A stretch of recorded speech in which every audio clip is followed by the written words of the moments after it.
Good Morning San Antonio starts right now. A night out turns deadly at a South Texas casino. 2 people are dead, several hurt after gunfire erupts. We'll tell you what happened and what's next. And it's a cool morning around San Antonio, but there you see it. The sun is rising. It's going to be a warm day, but thankfully with low humidity, it'll feel great. I'll have the latest on our rain chances or lack thereof coming up. Well, a night of celebration turned deadly outside a South Texas casino. Bullets ripped through the Kickapoo Casino parking lot in Eagle Pass around midnight, leaving 2 people dead and several others wounded.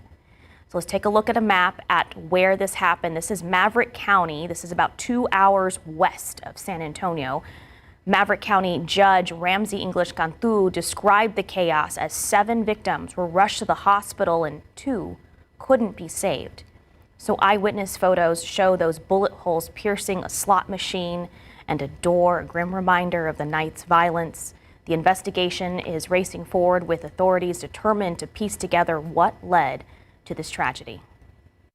Right now, our law enforcement is at in full gear. We are assuring what is number one, the assurance of safety in our community to assure that everything is completely under control. Right now, there is a heavy presence in Maverick County. So the county judge says law enforcement believe the suspect was driving a black Frontier Nissan truck. They are still looking for this person, and we're also following this story online and on social media. Our Devin Karp is on the way to Eagle Pass where that shooting happened. So Devin, what else can you tell us? Well, Sarah, we're still about an hour and 15 minutes out or so. We're over here on Highway 57, if you can take a look at the drive cam. It has been a normal morning on the roads. We've seen quite a few cars start to head this way towards Kickapoo over there with Lucky Eagle. Now, this is something that we want to make sure that you guys understand. We know that there's going to be probably a lot of people, not only within our viewing area over in the town, but also people coming from San Antonio. This is one of the closest places that a lot of people who live in San Antonio are able to go if they want to go to a casino and engage in that type of gambling activity. So we know that this is going to be some of our viewers over in town who are still going to be over there. We're on the road right now, and one of the things that's going to be the most helpful for us is hearing from viewers like you. If you were at the casino last night, if you were over there in Eagle Pass, and if you know anything, we want to hear about it. You can send us pictures, information you have over to KSAT.com. I'm going to be over there all day today, and you can even send it over to me. My email is dkarp@ksat.com. If you have a story to tell or something you'd like for us to share or highlight, please make sure to tell us so we can make sure to keep everyone else informed. In the meantime, though, we're going to be heading over straight here. We'll keep you guys updated with the latest over on KSAT.com as well as our social media pages. In the meantime, though, we do know that, like you had mentioned, Sarah, Judge Ramsey Cantu did say that they are currently working to track the suspect who is accused of this going on right now. They also said that they're working with multiple law enforcement agencies to go forward with this and to make sure that they are memorializing the victims who have lost their lives. Again, we're going to be following this all day over on KSAT.com and our social media pages. Please let us know if you have any videos, pictures, information that you can share. For now, Sarah, I'll send it back to you in the meantime as we make our way there. Devin, thank you. And this morning we have a look at new body cam footage from the San Antonio Police Department. It's of an incident where 5 officers opened fire on a man that they say pointed a shotgun at them. There's a gentleman with like a rifle, in his front yard. He just shot it straight up into the sky, and he went into his house and pulled a gun out, like a shotgun looking.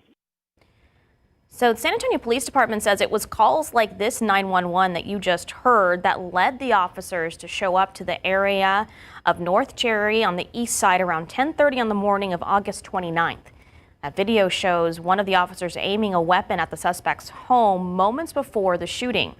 It then switches to the officer's dash cam, which appears to show the suspect coming out and motioning before the officers opened fire on him and killing him. SAPD says that there is no clear view of the victim in any of the cameras worn by the 5 officers who fired. KSAT has requested more footage from this incident. And according to police, a suspect is 41-year-old Jaime Gonzalez. He was the only one injured or killed in this most recent incident. He also has a history of disturbance calls prior to the shooting. Meanwhile, the Bexar County Sheriff's Office has taken into custody a man they believed caused a shooting that took the life of a 4-year-old girl last year. So this is 20-year-old Brian Salazar on your screen. He walked in front of our cameras repeatedly saying he's innocent of the crime. In May of 2024 in northeast Bexar County off of Windsor Drive, Salazar and another person pulled up to the home and opened fire with rifles. That's according to the BCSO.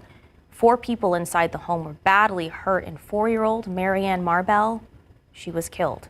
20-year-old Isaiah Perales was also arrested in connection to this case. Now Salazar is facing capital murder for the shooting as well. 2 men are behind bars this morning after getting into a fight over a Netflix account. So according to the Bexar County Sheriff's Office, 19-year-old Brian Reynolds and 18-year-old Anthony Constant got into a fight with a third person who was said to be the victim. All of this after Reynolds changed the name of their Netflix account. One of 2 suspects had a gun, and while the fighting, the gun went off, injuring the victim. So both men have been arrested for aggravated assault. And it's a cool morning around San Antonio. In fact, it's 64 in San Antonio. I'm showing you nationwide temperatures here because it's a cool morning for most of the nation. But it's cooler in San Antonio this morning than it is in New York or Washington, D.C. It's not all that often, especially in the fall when we're cooler than folks across the Northeast. Nice and comfortable morning. Step outside if you can. It's only in the 50s in the higher elevations in the hill country early this morning. We have dry air to thank for the cool start. And we'll have a warm afternoon too. Here's a look at your forecast over the next several hours.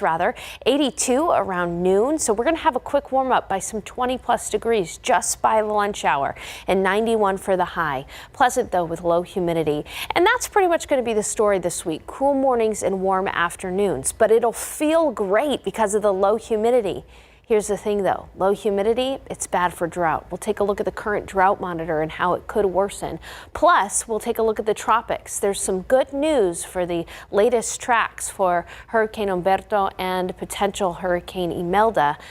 Good news for the East Coast. Those details soon. Sarah. Sarah, thank you. President Trump announcing he's deploying the National Guard troops to another American city, this time Portland, Oregon. He already ordered deployments in Los Angeles, Washington, D.C., and Memphis as he threatened to send troops to other blue cities. Here's ABC News senior White House correspondent Selena Wang with the details. President Trump today announcing he's directed Secretary of Defense Pete Hegseth to provide all necessary troops to Portland, Oregon, and to any other ICE facilities facing threats. The president writing on his social media site, Truth Social, he's authorizing full force if necessary. We're going to go into another place and straighten it out. Unbelievable what's going on in Portland. The destruction of the city. Oregon's Democratic Governor Tina Kotek releasing a statement in response saying she's been provided no information on the reason for the military mission, adding there is no national security threat in Portland. Our communities are safe and calm. The city's mayor Keith Wilson also releasing a statement saying, like other mayors across the country, I have not asked for and do not need federal intervention. Attorney General Pam Bondi in a post on X today said she's deploying DOJ agents to ICE facilities and where ICE comes under siege. Anyone who threatens or assaults our federal officers will be arrested and charged federally, not in some liberal state court. Yesterday in Chicago, protesters clashed with federal agents outside the ICE processing center there. Earlier this month, the president threatened to send troops to Chicago, but that deployment has not happened. The president, of course, also deployed the National Guard around Washington, D.C. over the summer, where he has unique authority over the district. National Guard units in states report to their respective governors. The administration is appealing a ruling that called the deployment of the National Guard troops in Los Angeles a violation of the Posse Comitatus Act. That law prohibits the use of the military for civilian law enforcement purposes. Selena Wang, ABC News, Washington. Well, it's our mission to continue to tell you the stories of the Hill Country flood survivors and those helping out. So this is Marissa Rios from Bernie. She went up to volunteer in Hunt for one weekend. and she has not left. In fact, she's becoming a permanent Hunt resident. She's helped coordinate volunteers, food, and sources for the Hunt Fire Department. She's part of a small corps of volunteers still working on the ground. Rios is working with others and Bernie to host the Hope for Hunt benefit concert that's happening on Saturday, October 18th, where 100% of the proceeds will go towards the Hunt community, with 50% to the Hunt Volunteer Fire Department and the other half to the Hunt Preservation Society. They have a growing list of performers, but a lot of people are excited about One Little Star. We're also going to have Skylar Darrington. She is the Camp Mystic survivor. She's going to be singing Alleluia, so she's going to be making a special appearance. Thompson Square. We have several other great artists that have agreed to come out on their own time. So like I said, right now we just need sponsorships, and hopefully we'll get that in the next few days. There are 1,500 tickets up for grabs. Head to KSAT.com and search Hunt for those links. A reminder, the deadline is today. If you need financial assistance from the federal government because of the Hill Country floods, you have until today to apply through FEMA. This applies to people who live in the counties that you can see are listed on your screen right now. So we have a link to do that on KSAT.com. It's 8:11 and 65 degrees. Domestic violence cases are backed up, leaving survivors waiting for justice. Our Courtney Friedman breaks down why the system is slow and what's being done to speed things up. And again, a very nice morning. One of our coolest mornings since mid-May in San Antonio. But the nice morning is courtesy of low humidity, which ironically is going to make it hot today too. So I've got those details. How toasty will it be in your neighborhood? The answer coming up. As criminal domestic violence cases move through the system, we're getting answers for survivors on what's taking so long. For the past couple of weeks, our Courtney Friedman has been digging into each part of this process. She started with the backlog at the district attorney's office, and now moving on to the court system, which also has its own backlogs. Now, Courtney is breaking down the felony courts numbers, talking to a longtime judge about what's going on and what still needs to happen. This is part of her series on domestic violence, Loving in Fear.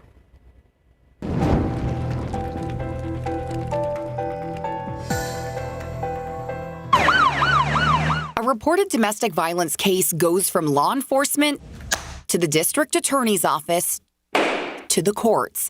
Once the person is indicted, the case is assigned to a judge, like 379th Criminal District Court Judge Ron Ronhell. I am a felony district court judge, so we handle felony cases. Felony and misdemeanor family violence cases are handled differently, but both had cases pile up during the pandemic. And because you can only try one trial a week, with 30 new cases coming in weekly, there's only so much that a court can do. On the felony side, it finally seems to be getting better. Each of these numbers represents a survivor that is very scared in the process. It's one thing to say the system is improving. It's one thing to say the numbers are coming down, but that doesn't make a difference to that one person who's a victim of domestic violence. In the 10 felony courts combined, the total family violence case backlog is 849 cases. In 2024, it was 1,162. That's about a 27% decrease in just a year. And court administrators broke this down even further for us, listing cases that have been pending for more than 1 year, 2 years, and 3 years. So for cases that have been pending for more than 1 year since indictment, the total for felony cases is at 174. That's down from 184 last year. For cases pending for over 2 years, right now there are 52 cases, down from 104 last year. And for cases pending 3 years, there are 33, and that's down from 62 last year. While the numbers are dropping, any backlog is delaying justice and safety for survivors. Like many people we've heard from, Ron Hell said it's all about resources, citing a statewide study. This answer about a year ago telling us in Bexar County that we are lacking 2.7 judges to maintain the current caseload among district courts. County courts are lacking 3 judges, so that's really 6 judges total. He said the county has actually been receptive to that. They've advised us that they're willing to pay for courts, new courts to come online. The issue is there's no space. Is there a remedy for that? There's talks that we've had on moving the jury room downstairs and put in some more courts there. There is courtroom space in these courthouses. The county just needs to do it, right? The county confirmed to KSAT there have been discussions about the need for additional space, but there are no specific details or plans laid out yet. That was Courtney Friedman reporting. So if you or someone you know is suffering in an abusive relationship, there is help for you. We have compiled a long list of resources on ksat.com/domestic violence. You can get there by scanning this QR code on your screen or heading to ksat.com. Sarah, we have been treated to another beautiful morning out there. Wasn't it lovely just driving into work? It was so nice. During the break and we ran to get our breakfast, turned the AC off because Sarah was cold. I was. And it is cool out there this morning. Temperatures are only in the mid-60s around San Antonio. It's 66 degrees in the Alamo City. But good morning. If you're waking up with us in the Hill Country, Bandera, you're only at 58. That's cowboy country out there in Bandera. Gorgeous to have that cup of coffee out on the porch. 57 in Kerrville. Good morning, Seguin. It's 65, 63 in Uvalde. A great crisp fall start to the day. But just like yesterday, we are quickly going to warm. Here's your KSAT 12-hour forecast. By noon, we're already going to be about 20 degrees warmer than how we started off the day, in the low 80s around the lunch hour. Should feel great if you're planning on Sunday brunch. Take that table outside because it's going to feel pretty good. By about the afternoon hours, that's when we'll reach that high of 91. So it is going to be a warm afternoon with temperatures quickly falling after sunset. Just like yesterday, we'll be in the 70s by 9, 10 o'clock. So if you have Sunday night plans outdoors, it's going to be great out there. It'll be 90 in Bulverde, New Braunfels, you'll be at 93. Higher elevations of the Hill Country going to struggle to get out of the 80s today. That's pretty nice. 91 in Uvalde, 92 in Pleasanton, 93 in Floresville. So even though we are going to be hot in the afternoon, I do have to mention the humidity is going to be low. So take a look at the dew point trend. By this afternoon, it's going to be fairly dry outside. So what you see is what you get when it comes to the temperatures. 91 is going to feel like 91. It's not going to feel like 100 degrees or anything like that with a higher humidity. So it'll feel pretty good, especially in the shade. Let's take a look at clouds and radar. The only area that we've really got significant amount of rain is out in parts of New Mexico right now. It's around an area of a low pressure system, but here's the thing. High pressure is dominant in Texas all the way up through the Central Plains, and this is drying out our atmosphere. So this low pressure system, even though it's going to move through Texas, it's not going to be able to squeeze out any moisture and produce rain. Instead, what we'll notice is some increasing clouds tomorrow. So tomorrow's going to be one of those days where the sky will have a bit of a milky hue to it because of the cirrus clouds. That low pressure system is also going to be consequential when it comes to soon to be Hurricane Imelda and Hurricane Humberto. That low is going to kick those two systems back out to sea. So we're not going to be seeing any major direct impacts from these storms other than perhaps some light flooding risks across the Carolinas. But the thing is, that low could turn back towards San Antonio, and that's why we've introduced a very small rain chance Friday and Saturday. We're really only talking about a 10 to 20% chance on Friday and Saturday. That is not a good chance for rain, and regardless, it's not going to help out our drought situation. Coming up in the next half hour, we'll talk about how long we've been in consistent drought in San Antonio. And again, the weather this week will be beautiful. Cool mornings, warm afternoons, but that lack of rain, it really is going to start hurting us when it comes to the drought. We'll talk about that in the next half hour, Sarah. We really need that rain? We do. Thank you, Sarah. It's 8:21, 65 degrees. Don't go anywhere. We'll be right back.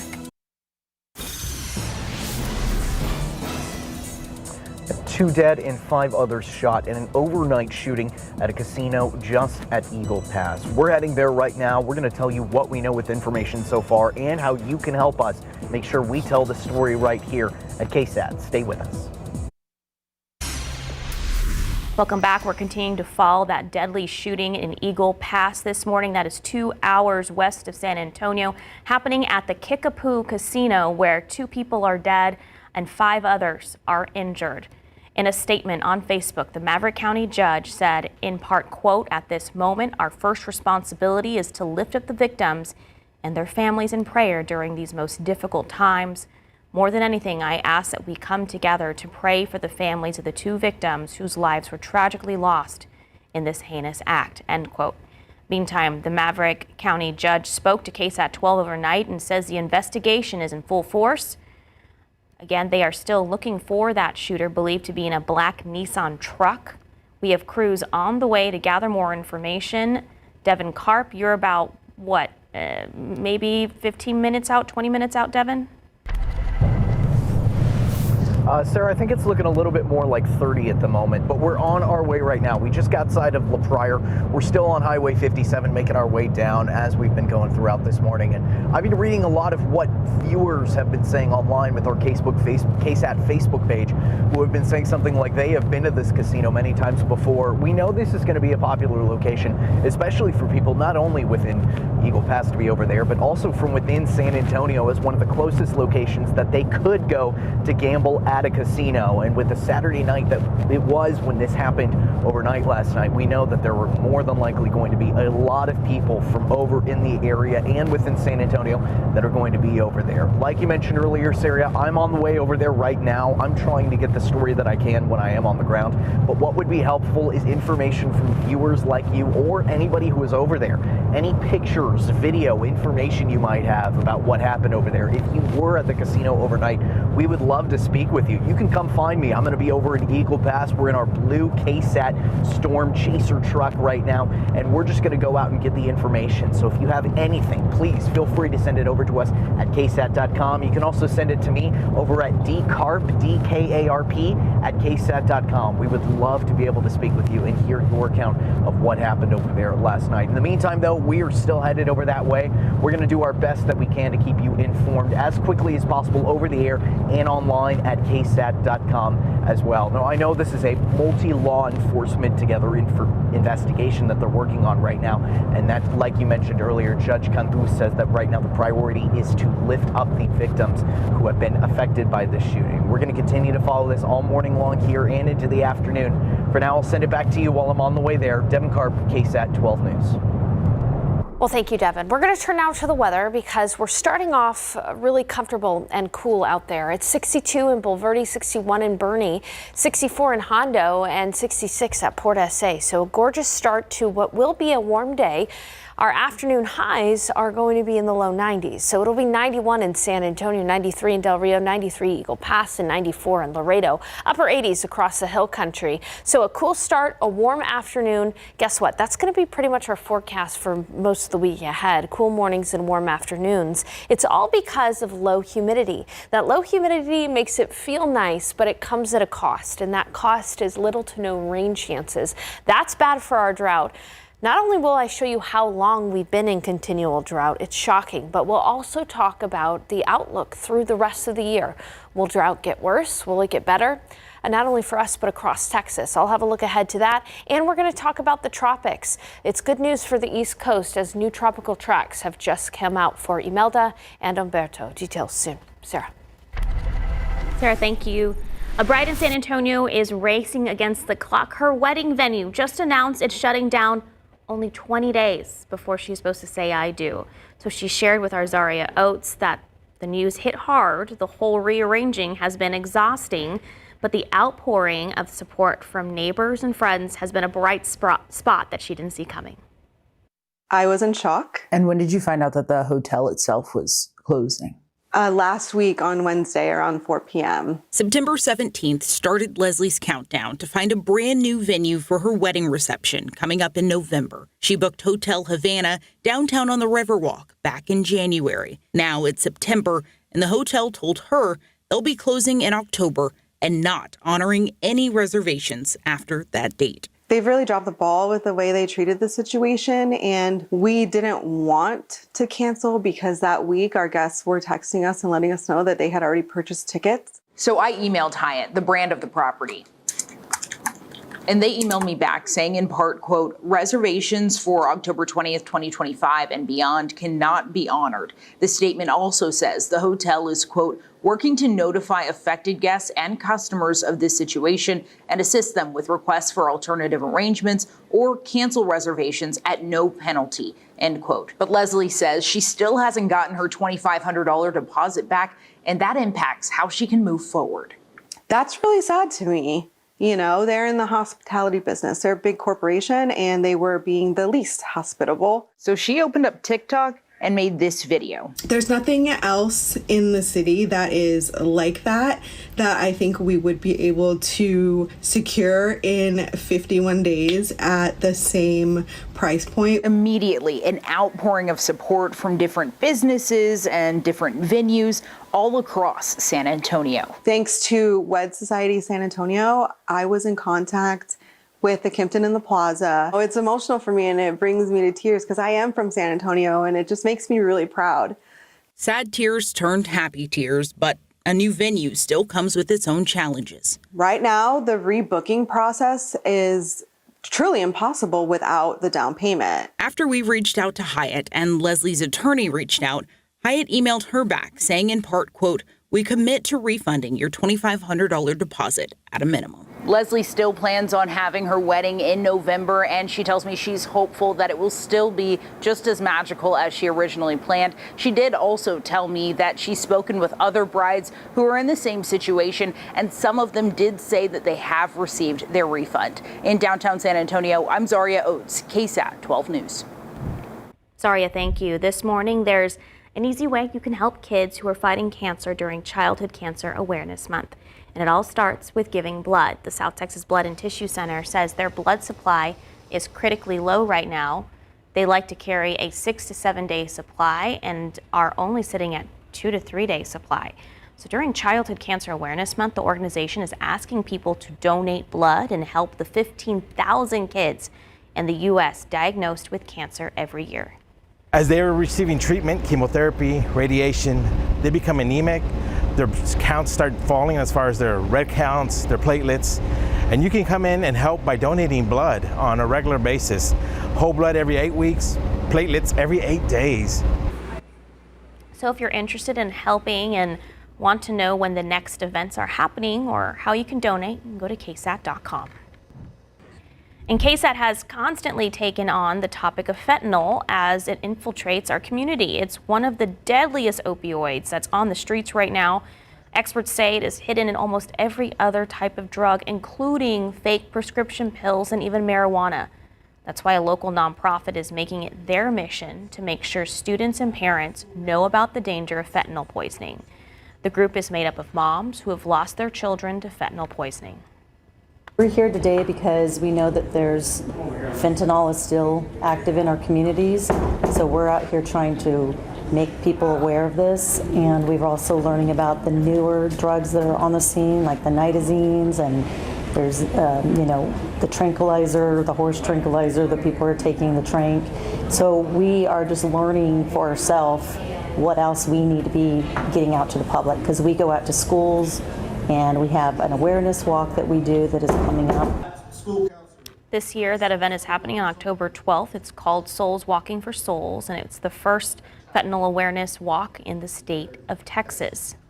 So this week, before that, on October 7th, we'll be hosting a town hall about fentanyl awareness with 4 panelists from different sectors of our community. You can head to KSAT.com, KSAT Community for more information.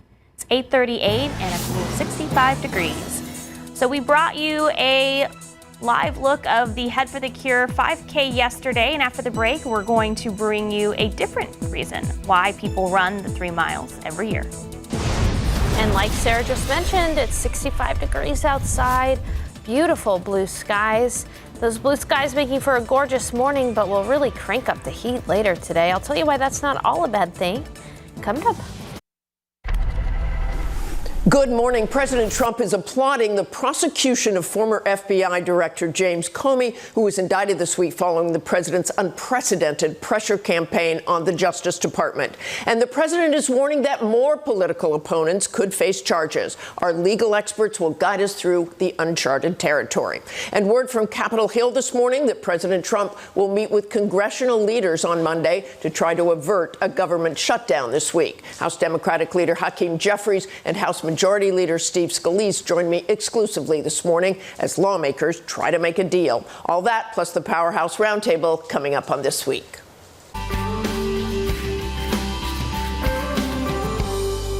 Well, it's a race that brings survivors of brain cancer together. At the same time, it raises thousands of dollars for research.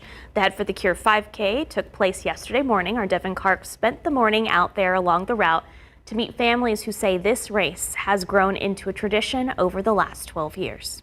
2, 1.